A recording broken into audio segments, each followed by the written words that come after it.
The Marvel Cinematic Universe has always outperformed the DCEU, but why is that?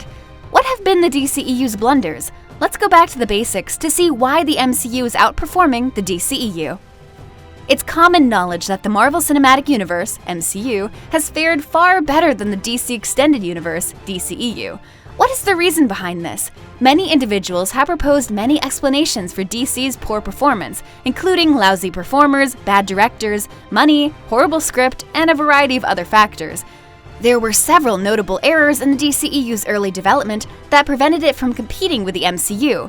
This is why MCU does better than DCEU. Number 1. Better reviews from the audience. As per a new survey conducted by Zappy Store, Marvel films have a higher box office performance than DC Pictures because moviegoers believe them to be more emotionally engaged. The study discovered that consumers react favorably to DC trailers only when CGI components and spectacular effects are presented, and that they have a minimal reaction when the actual characters appear on screen. Positive reactions were seen throughout the showing of Marvel trailers, especially when humor was present. In terms of particular trailers, the audience was 78% emotionally engaged when the Guardians of the Galaxy Volume 2 trailer was aired. When the Justice League trailer was presented, the engagement dropped 71%, indicating that people did not like the dark and gritty character of the DC world. Number 2. Actors who are committed. Marvel's excellent casting of its characters, such as Robert Downey Jr. as Tony Stark, continues to lead to movie office success. Marvel has also not shied away from recasting characters like the Hulk and the Punisher, risking employing unknown actors like Chris Hemsworth as Thor and Letitia Wright as Shuri. Stan Lee had continued to laud the work of numerous Marvel performers, including Chris Evans' Captain America and Tom Holland's Spider-Man, saying that he hopes we remain with them forever. With Ben Affleck and Henry Cavill's recent statements that they will be departing their respective roles as Batman and Superman, it looks like the DC Universe has lost the battle. Number 3. Crossovers. The fact that Marvel has access to a massive linked world has always worked in their advantage. Multiple heroes and villains from the comics interact with one another in films like Avengers, Captain America, Civil War, and Avengers Infinity War, establishing new alliances and harsh rivalries. Marvel is able to build up which characters will make appearances and how specific plot aspects will be mirrored in following films through the creative usage of post-credits sequences. The Marvel Cinematic Universe has also grown to include television shows like Agents of S.H.I.E.L.D. and Agent Carter, which focus on the supporting characters behind the superhero craze. Number 4. Additional characters. When it comes to movies, Marvel has an advantage over DC since they have more characters to deal with. Marvel went out and produced unexpected films like Ant-Man, Guardians of the Galaxy, and Doctor Strange, after completing their individual trilogies for Iron Man, Captain America, and Thor. While the films were not always successful, they allowed Marvel to extend their franchise by including more comedic and supernatural aspects into their plots. In Phase 3, Marvel has already teased projects including a standalone Black Widow feature, a Black Panther sequel, and a Blade revival, as well as ambitions to produce films as far into the future as 2022. Marvel is able to write more heroic storylines by having more cinematic characters to deal with, according to Mark Miller. Number 5. Humor is embraced. DC gets chastised for having a universe that is too gloomy. When an effort at humor was made, Joss Whedon taking over the Justice League, the ultimate product made viewers cringe. Despite the mixed emotions Marvel fans had at the conclusion of Infinity War, many of their films continued to entertain and delight them. Films like Ant-Man and Deadpool didn't mind taking a less serious tone and ramping up the immaturity with clever one-liners and silly actions. Because of their brazen sarcasm, characters like Tony Stark and Star-Lord are revered.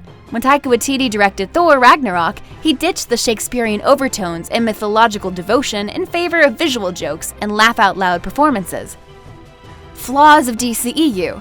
Number 6. Too soon, too connected.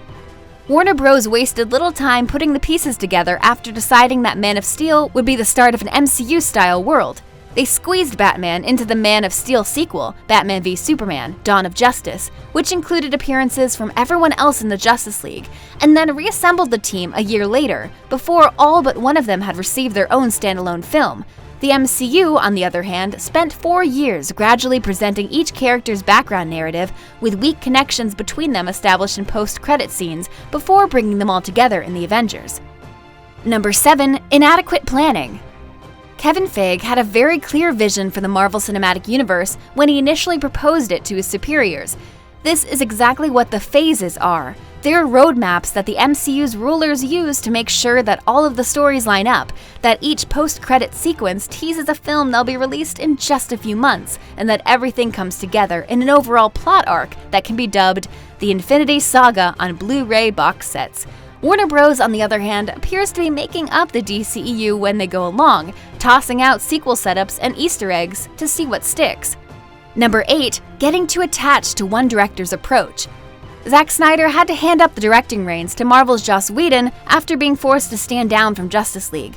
Whedon was a heavy-handed editor when it came to his cuts, reshooting about 20% of the movie. Snyder's representations of violent violence and deeply emotional overtones were combined with Whedon's crass comedy, remarks that demeaned women, and a humorous attempt to make Batman less of a dark knight as a consequence. After Gavin O'Connor's resignation from Guardians of the Galaxy franchise, James Gunn will take up the filming of Suicide Squad 2. Despite the increased interest in the sequel, it has been postponed due to a growing preference for Birds of Prey, and Warner Bros. Wants to extend the character roster. Number 9. Thrives off controversy. There have been times when the world has crossed a few lines due to DC's love of all dark and nasty.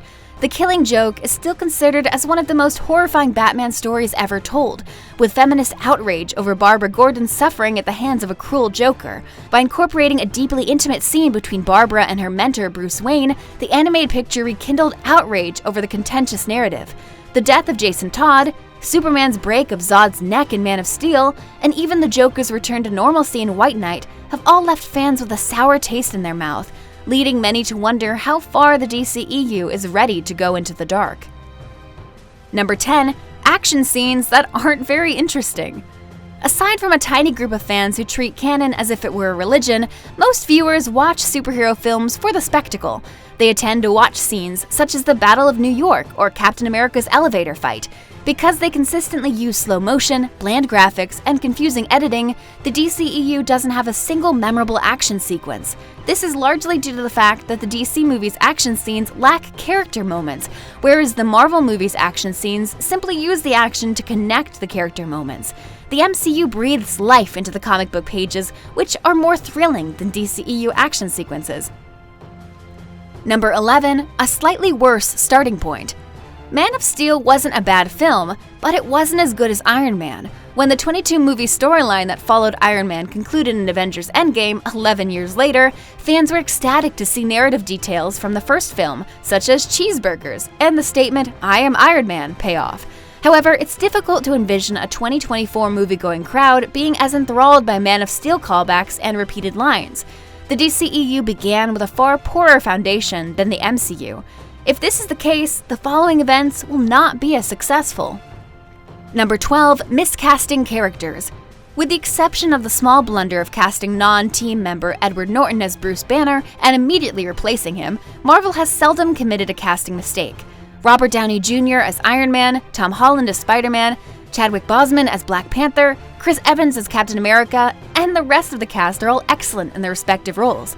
The DCEU, on the other hand, has battled to keep its cast together. The majority of the DCEU actors' portrayals of their roles have been panned by fans, with Ben Affleck opting out of the role of Batman. Gal Gadot, Jason Momoa, and Zachary Levi are among the few actors who have been cast appropriately.